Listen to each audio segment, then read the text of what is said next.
السلام علیکم dear students, first year library science کا آج لیکچر نمبر 4 اور ہمارا ٹاپک ہے انڈر ڈسکشن. ٹاپک از قدیم ذرائع تحریر و طباعت. سب سے پہلے انسان نے لکھنے کے لیے پتھر کا استعمال کیا. پتھر پر تحریر کا آغاز 6000 قبل مسیح میں ہوا. پتھر پر کسی سخت نوکدار دھات کے ذریعے کھرچ کر لکھا جاتا تھا. ان کا سائز 4 مربع انچ کے قریب تھا. انہیں کتبے کہا جاتا تھا اور فرعون کے محلات سے بھی ایسے کتبے ملے ہیں جن پر تحریر کندہ ہیں. مصر کے علاوہ ایران کے مشہور شہر استہا کے کھنڈرات میں بھی یہ ایک پہاڑی کی سپاٹ چٹان پر کندہ تحریر آج تک موجود ہیں.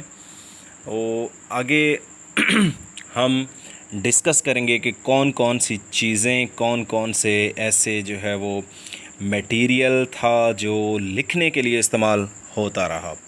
آج تو دنیا جو ہے وہ کمپیوٹر میں ہائیسٹ ٹیکنالوجیز میں لکھ رہی ہے، لیکن آج سے 6000 سال قبل جب جو ہے وہ ایک دنیا پتھر کا ایک اسٹون ایج کہلائی جاتی ہے، اس وقت جو ہے وہ دھات پر چیزیں، لکڑی پر درخت کے پتے اور چھال، مٹی کی تختیاں لکھنے کے لیے استعمال کی جاتی تھیں. آئیے پڑھتے ہیں. پتھر کے بعد تحریر مواد کے طور پر مختلف دھاتوں کو استعمال کیا گیا. ان دھاتوں میں تانبا، پیتل، سونا، چاندی، کانسی، بھرت، ٹین اور سیسے جیسی اشیاء کو استعمال کیا جاتا تھا اور اسے مصری، چینی، بدھ اور بھکشو جیسی قدیم قوموں نے مذہبی کلمات کی تحریروں کے لیے استعمال کیا. چین میں 1500 قبل مسیح کے ایسے چھلے پائے گئے ہیں جن پر تحریریں موجود ہیں. اس سے صاف ظاہر ہوتا ہے کہ لوگ دھاتوں کو لکھائی کے مواد کے طور پر استعمال کیا کرتے تھے. پاکستان میں موہنجو داڑو اور ہڑپہ کی کھدائی کے دوران دھاتوں پر کندہ، بعض مہریں اور زیورات ملے ہیں جو وادی نیل اور دجلہ فرات میں پروان چڑھنے والی تہذیبوں کے تحریری مواد کی ہم عصر کہی جا سکتی ہیں. دھات کے تختوں پر 2 طرح سے لکھا جاتا تھا. تو تختوں کو ریت کے ان سانچوں میں ڈھال لیا جاتا جس پر تیز دھار چھینی ہتھوڑی کی مدد سے لفظ پہلے سے ابھار لیے جاتے تھے یا براہ راست اس طرح کھودے جاتے تھے جس طرح آج بھی جو ہے وہ سونار زیورات پر نام یا نقش ابھارتے ہیں. دوسری قسم لکڑی. تاریخ میں لکڑی قدیم کتابوں کا ذکر ملتا ہے جو دنیا کے بیشتر ممالک میں استعمال کی جاتی تھیں. چین اور بھارت میں لکڑی کی تختیاں اور بانس سے بنائی ہوئی چٹائیوں کو ثانوی مواد کے طور پر عرصہ دراز تک استعمال کیا جاتا رہا ہے. مشہور شاعر چوسر یعنی جیفری چوسر کے مطابق انگلینڈ میں 14ویں صدی عیسوی تک لکڑی کی کتابوں کے استعمال کا ذکر ملتا ہے. چین میں ریشم اور لکڑی پر بعض تحریریں ابھی تک قدر و منزلت کی نگاہ سے دیکھی جاتی ہیں. اس طرح بدھ راہب عیسائی عہد سے قبل مذہبی فرمان لکڑی کی تختیوں پر لکھتے تھے اور سندل کی خوشبودار لکڑی کو سلیٹ کے طور پر استعمال کیا جاتا تھا. پاکستان پشاور میوزیم میں سوات اور کافرستان یعنی کیلاش کی وادی کی لکڑی پر کندہ تحریریں اور عبارت کے نمونے موجود ہیں. درخت کے پتے اور چھال. درختوں کی لکڑی اور پھلوں کے علاوہ انسان نے ان پتوں کو بھی ذریعہ تحریر کے طور پر استعمال کیا. ان کو بھوج پتر کہتے تھے. اس مقصد کے لیے عموماً چوڑے پتے استعمال کیے جاتے تھے جن میں بام، ناریل اور کھجور کے پتے خاص طور پر قابل ذکر ہیں. ان پتوں کو ابال کر خشک کر کے ان کی سطح ہموار کی جاتی اور پھر کسی نوکدار چیز سے ان پر لکھا جاتا. اس طرح بڑے درخت کی چھال بھی ذریعہ تحریر کے طور پر استعمال کی جاتی تھی.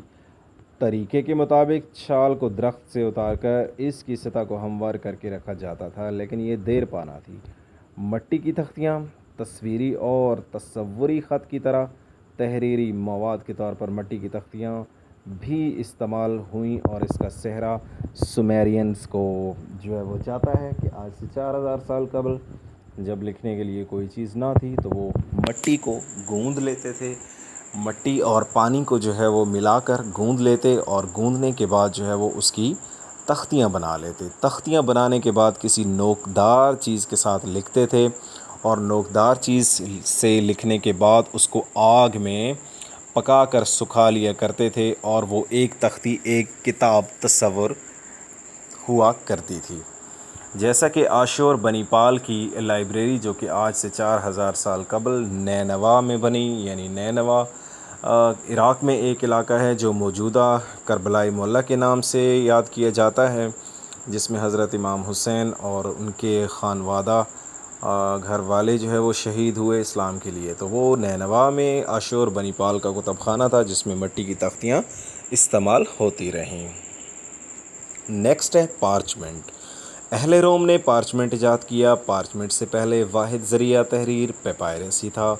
پارچمنٹ مختلف جانور مثلاً بھیڑ بکری وغیرہ کی کھالوں کو صاف کرنے کے بعد نمک و دیگر نمکیات لگا کر سکھا لیا جاتا. سوکھنے پر اسے بڑے بڑے ٹکڑوں اور مختلف سائز میں کاٹ کر صاف ستھرا بنا لیا جاتا تھا.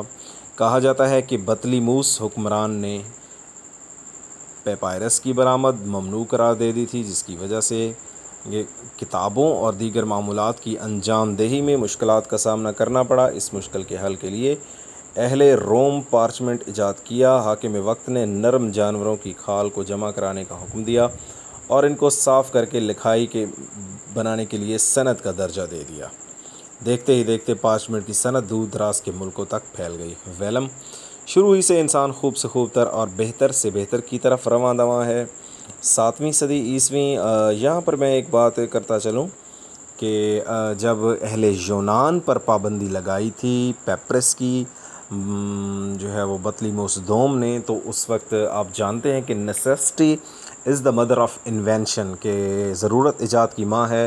تو یونانیوں نے لکھنے کے لیے چمڑے کا جو ہے وہ سہارا لیا اور آپ جو ہے وہ دیکھتے ہیں کہ تحریریں چمڑے پر بھی لکھی گئی تھیں، جن میں ویلم اور پارچمنٹ جو ہے وہ قابل ذکر ہیں. یہاں پر جو ہے وہ ویلم چھوٹے جانور کی جو ہے وہ کھال کو کہتے ہیں اور پارچمنٹ جو ہے وہ بڑے جانور کی کھال کو کہتے ہیں.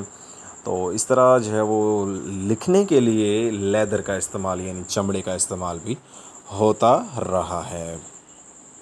آگے کاغذ کی ہسٹری بہت زیادہ انٹرسٹنگ ہے، بہت ہی زیادہ دلچسپ ہے. کاغذ جو ہے وہ 105 عیسوی میں ایجاد ہوا تھا اور کاغذ کو ایجاد کرنے کا سہرا جو ہے وہ سائلون نامی ایک چینی ماہر نباتیات، یعنی جو علم نباتیات پر بہت زیادہ فوکس کرتے تھے، بہت زیادہ ماہر تھے اور وہ چین کے بادشاہ کے درباری بھی تھے. اور انہوں نے کاغذ کو جو ہے وہ گھاس پھوس اور پرانے جو مچھلیوں کے جال جس سے مچھلیاں پکڑی جاتی ہیں، پرانے جال لے کر گھاس پھوس لے کر اور اس نے جو ہے وہ کاغذ بنایا تھا.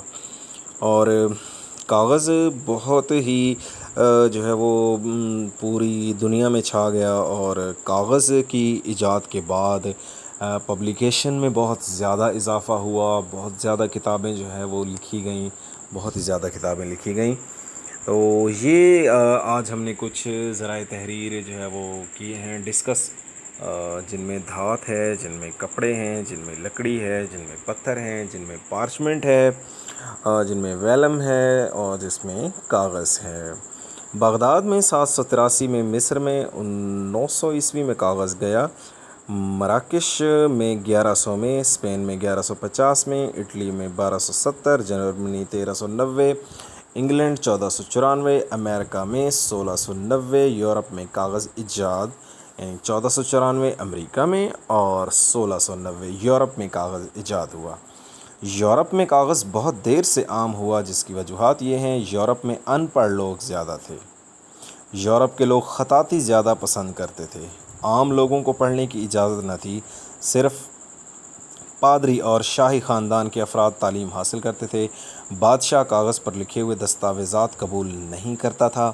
اہل یورپ کاغذ کی صنعت اور تجارت مسلمانوں کا پیشہ سمجھتے تھے اور مسلمانوں کی اشیاء تصرف قبول نہیں کرتے تھے.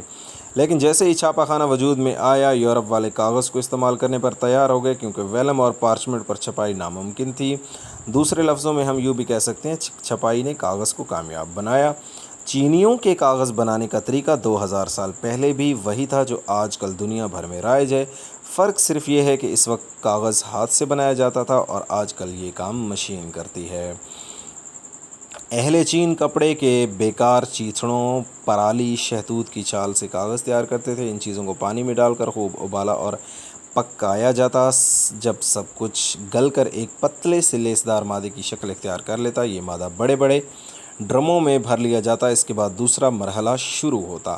کاغذ بنانے کا سانچہ اصل میں بانس کی لکڑی کا بنا ہوا ایک فریم تیار ہوتا، جس کے اندر ریشم یا کسی اور چیز کی ایک باریک سی جالی لگی ہوتی تھی۔ اس فریم کو مادے کے ڈرم میں ڈبو کر نکال لیا جاتا۔ مادے کا پانی واپس ڈرم میں پہنچ جاتا۔ اسے دھوپ میں خشک کر کے جالی پر سے اتار لیا جاتا اور اس کے بعد ہموار سلوں کے نیچے رکھ کر پریس کر لیا جاتا تھا۔ تو میرے پیارے اسٹوڈنٹس، مجھے پوری دنیا میں سننے والے میرے پیارے اسٹوڈنٹس، لائبریری سائنس جو ہے وہ اس سے مجھے پیار نہیں، محبت نہیں، بلکہ عشق ہے۔ یہ ایسا سبجیکٹ ہے جو کہ آپ کو پوری ورلڈ کے بارے میں بتاتا ہے، اور یہ آپ کو بتاتا ہے کہ ہسٹری کی ابتدا کیسے ہوئی، لکھنے کی ابتدا کیسے ہوئی، ہم نے کیسے لکھنا سیکھا، کون کون سے ذرائع تھے تحریر کے، جس سے جو ہے وہ تحریر ہوتی ہوئی آج تک ہمارے پاس لیٹسٹ ٹیکنالوجیز میں اب پہنچ چکی ہے۔ لیکن اگر آپ دیکھیں تو پرانے جو طریقے ہیں وہ آج بھی مروج ہیں یا مروجہ ہیں۔ جیسے ہم اگر پتھر کی بات کریں تو آج کل قبرستان میں آپ نے کتبے دیکھے ہوں گے کہ وہ پتھر پر جو ہے وہ کندہ کرتے ہیں۔ آج بھی کچھ لوگ جو ہے وہ پتوں پر اللہ کے نام، محمد صلی اللہ علیہ وآلہ وسلم کے نام اور بہت ساری چیزیں، آج کل کپڑے پر اس وقت جو ہے وہ رواج تھا تو آج بھی ہے، جیسا کہ بینرز اور پینافلیکسز وغیرہ آج بھی، یعنی یہ ساری چیزیں ابھی ایبسلیٹ نہیں ہوئیں، بلکہ یہ ساری چیزیں اب بھی موجود ہیں۔ تو kindly subscribe my YouTube channel for informative videos about library science and Islamic videos, as well as motivational videos, as well as jobs videos آپ جو ہے وہ اس میں دیکھ سکتے ہیں، اور شیئر کریں، سبسکرائب کریں، واچ کریں، خوش رہا کریں بس۔ تھینک یو سو مچ، اللہ حافظ۔